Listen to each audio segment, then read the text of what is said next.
Good morning, everybody. It's your boy D Max. So let's talk. Um, First and foremost, I want to say blessings to my queen, Marilyn Muse. She's doing her last show. Go over to Marilyn Muse and check out what she's talking about. She says she's going to leave her panel open and go in. She's talking about some great things. There's some great discussions going on over there. And that's popping right now. So, after you click off here, then go on over to there to Marilyn Muse and check out her last show. Everybody show her a whole lot of love, run her numbers up, let her go out with a bang. Um, I got on here. I'm starting my day, but I wanted to jump on here real quick because I had something that I wanted to address. I was talking on a post, and someone came on and they claimed to be a member of the Proud Boys, and they began to state to me that the Proud Boys are not what the media says they are. This is my response to you, sir. The Proud Boys are what the Proud Boys have shown to the world thus far. And what you have shown to the world thus far is no different than Ku Klux Klan or the Good Old Boys Club. Proud Boys is just another variation of Good Old Boys. We know what those terms mean. We are up on terminology, so let's not play these games and try to paint a narrative of yourself that is not indicative of your actions. Because now that the Proud Boys group is in a lot of hot water and they've gotten that attention of the government that they claim they wanted, that they claim they fight against the government and they fight against tyranny. Now they're on this press run to try to clear up their image and clear up their name, and it's not going to work. You are your group, the group the militia that you are a part of and that you represent. They are exactly what they've shown the world. I judge people by their actions, not what other people say. I judge a tree by the fruit that it bears, and the fruit that you have bared as the Proud Boys has been fruit of hatred, of intolerance, of prejudice, and of superiority complex, and of entitlement and white nationalism. That's what you have shown the world, Proud Boys. And that's who we see you as, and that's who we're going to address you as. I don't know why you think you can change people's perception of who you are. Be who you are. Stand on your doctrine 10 toes. If you're going to be about something, then be about it all the way unto death. If you're not willing to do that, then don't commit yourself to that, because you have to accept everything that comes with that title. You wanted to be a part of the Proud Boys. You wanted to be accepted. You wanted to be one of the many voices. And so now you have to deal with the consequences that comes with being affiliated with that organization. So no, don't be a member when it's convenient and when it's highlighted and when you getting some shine and getting a lot of notoriety from the right wingers. No, stay in the trenches when things get hard and when things get scary and when there's some real risk and some real penalties and consequences.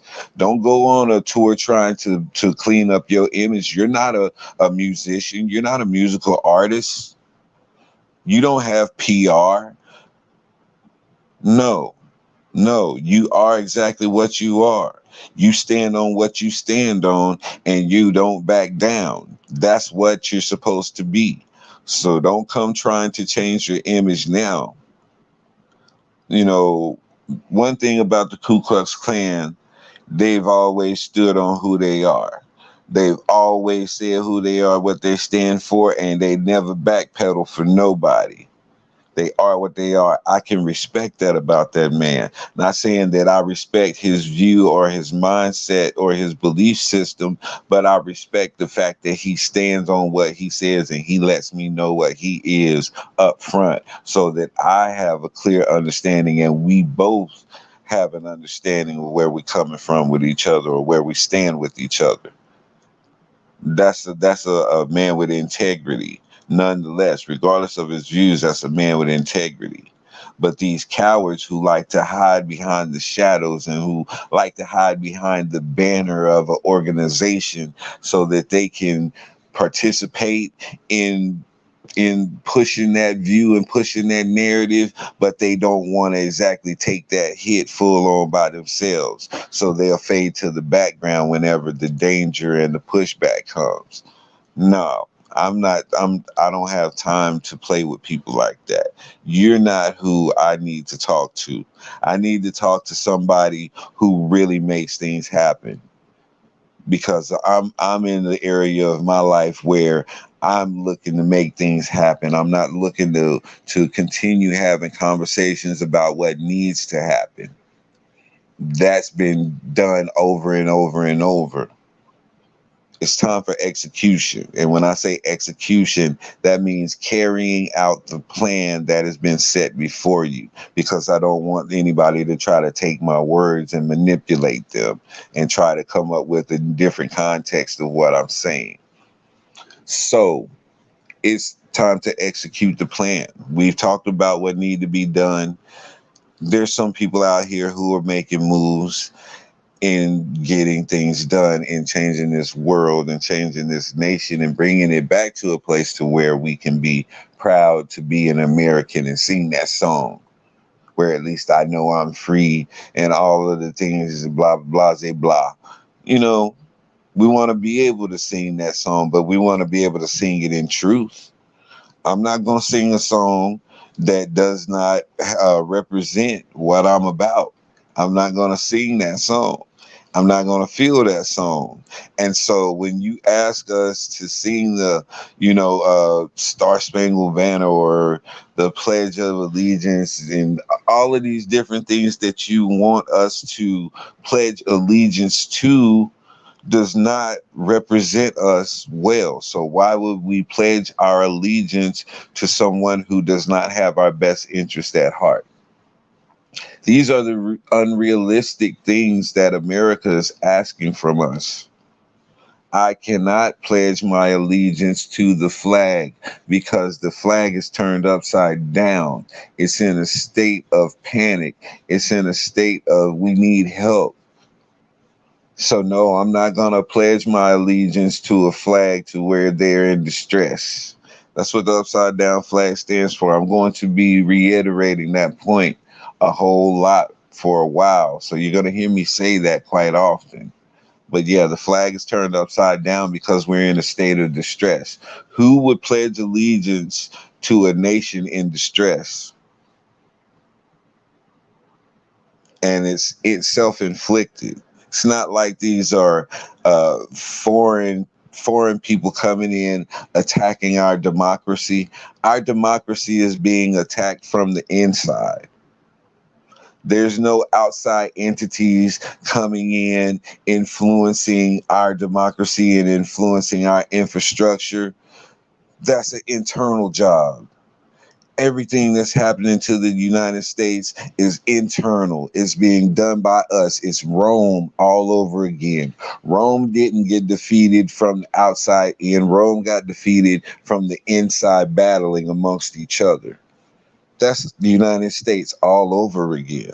So why then would you ask me to pledge allegiance to a nation who's going down the same path as a fallen civilization? There go that unrealistic expectation again.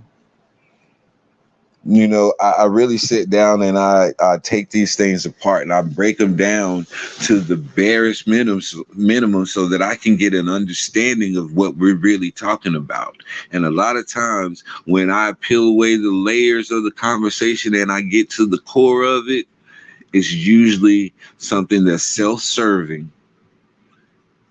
So, Proud Boys, I know what you are. You've shown me what you are.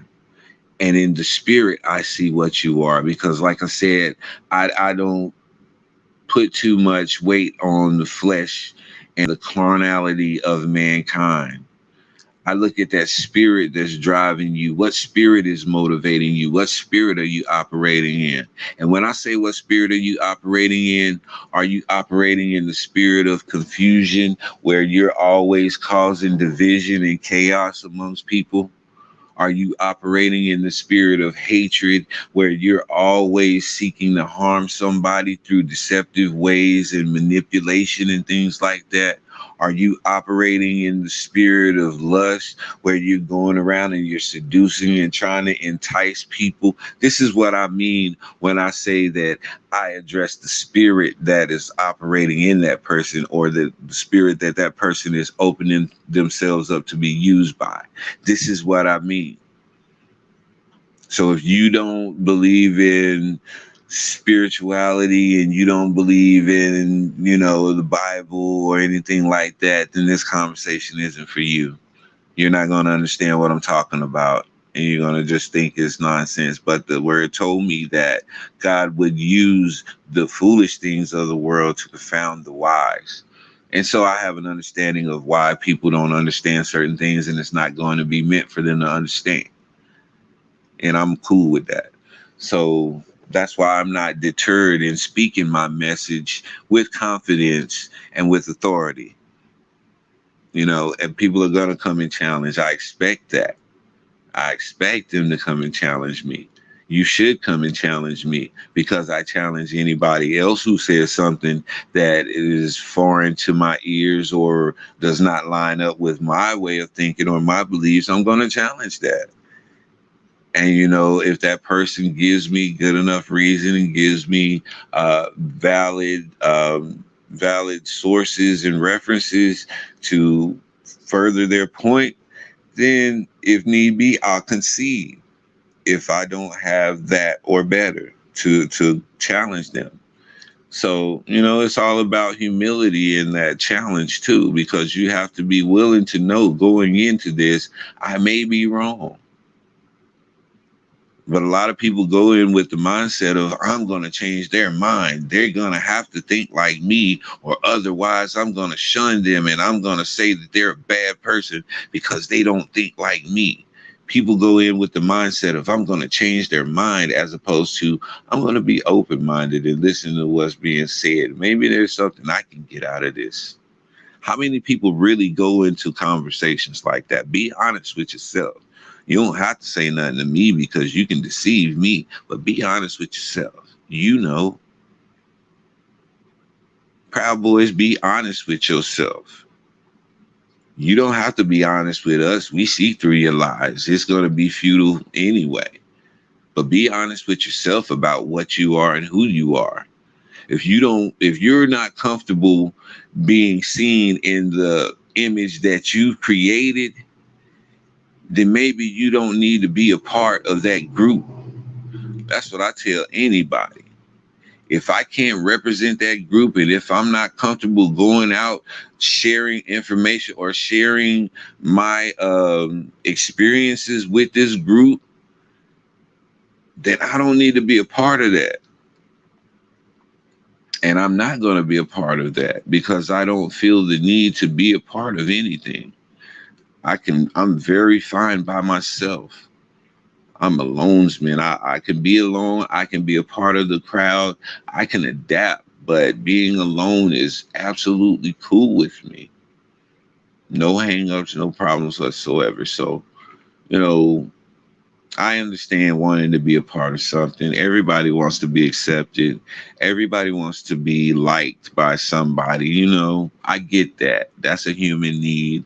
We do need the camaraderie as men. We need to have other men to be able to talk to or socialize with, and compare notes as far as things going on in our lives and how we're supposed to go about doing things as men. And somebody may have a idea of something that I never thought about. That's why we have these terms like iron sharpens iron and things of that nature. We do have to fellowship with each other as men. That is something that we need. And so women have to fellowship with each other. And, co-ed, co-edly, that's my new word, co-edly, we interact with each other as male and female. But, you know, I don't need that to be validated. I don't need that to feel like I'm important. I value myself. I not too highly, but I do value myself.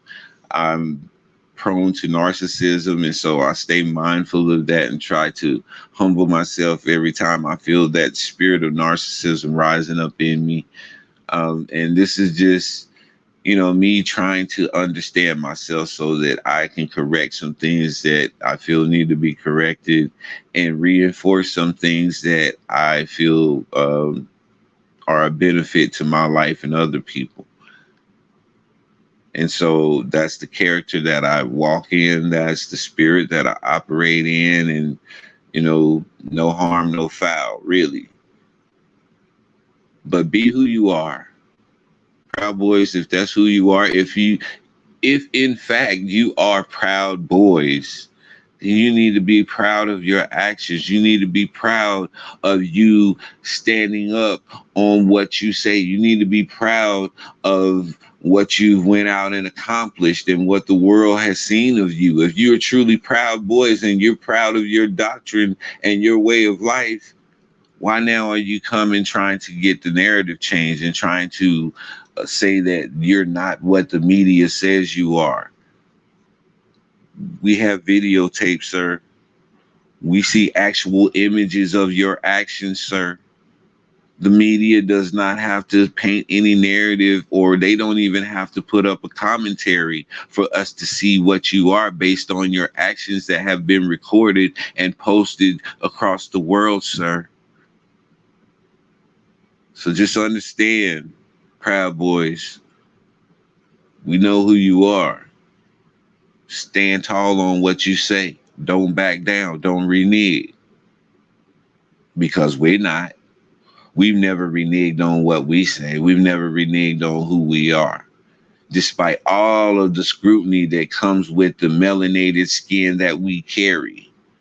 Now you have a few. You got the Jesse Lee Petersons and the Stacey Dashes and people of that nature. But as a collective, we are Proud Boys. We're no, I scratch that. We're proud men. We're proud men. So it's the Proud Boys versus the Proud Men. I'm willing to bet my money on the men versus a boy. This is your boy D-Mac. This is all I really wanted to say. I just wanted to address this gentleman and his statement that he made to me. I hope he comes on and he hears this and we can interact some more. But just know where I stand with these militia groups and all of these other white nationalist organizations who try to paint themselves as something other than what they truly are. The days of that is over with. We're in the age of information. There's way too much information out here for you to try to lie to us about who you are. Y'all know what I say. Sticks and stones can break your bones, but the word, always heal you. I'm out.